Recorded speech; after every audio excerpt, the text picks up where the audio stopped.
നമ്മുടെ ഇന്ദുജ തിരുവനന്തപുരത്തെ കേസിൽ ഇന്ദുജ മരിച്ച സമയത്ത് പറയുന്നതാണ് കുട്ടി ആദിവാസി വിഭാഗത്തിൽപ്പെട്ട കുട്ടിയായിരുന്നു.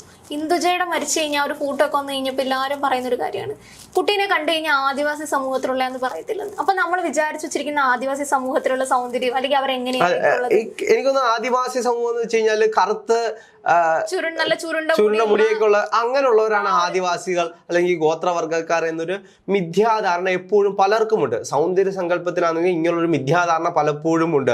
പലരും ഇത് അടിച്ചേൽപ്പിക്കാൻ നോക്കും. വെളുത്ത ആളുകൾ മാത്രമാണ് സൗന്ദര്യമുള്ളവർ, കറുത്ത ആളുകൾക്ക് സൗന്ദര്യം കുറവാണ് എന്നൊരു രീതി പലരിലേക്കും അടിച്ചേൽപ്പിക്കാൻ നോക്കും.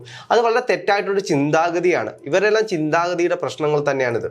ഇതാണ് നമ്മുടെ ഈ കുട്ടികളിലേക്ക് എത്തുന്നത്. ബീഹാറിന്റെ കേസിൽ അതാണ് സംഭവിച്ചത്. ഈ അക്യൂസ് ചെയ്യപ്പെട്ട ആ കുട്ടിയുടെ ബാക്കിയുള്ള ഫ്രണ്ട്സ് അതെ, ആ ഫ്രണ്ട്സിന് എങ്ങനെയാണ് ഈ ഒരു പൊതുബോധം വരുന്നത്? അവരുടെ വീട്ടിൽ നിന്നായിരിക്കും, അവരുടെ വീട്ടിൽ നിന്ന് ചെറുതിലെ കുട്ടി കേൾക്കുന്നതായിരിക്കും, ആ ഒരു ചിന്തയിൽ നിന്നായിരിക്കും വരുന്നത്. അപ്പൊ അവരുടെ സൗന്ദര്യ സങ്കല്പത്തിൽ ഈ ഒരു കുട്ടീനെ തങ്ങളുടെ കൂട്ടത്തിൽ കൂട്ടാൻ കൊള്ളില്ല. അത് ആ ഒരു ചിന്ത കൊണ്ടാണ് ഈ കുട്ടി ഇത്രയും മൃഗീയമായി പീഡിപ്പിക്കപ്പെട്ടത്. അത് തീർച്ചയായും അങ്ങനെ തന്നെയാണ്. കാരണം ഇതെല്ലാം വീട്ടിൽ നിന്നാണല്ലോ പഠിക്കുന്നത്.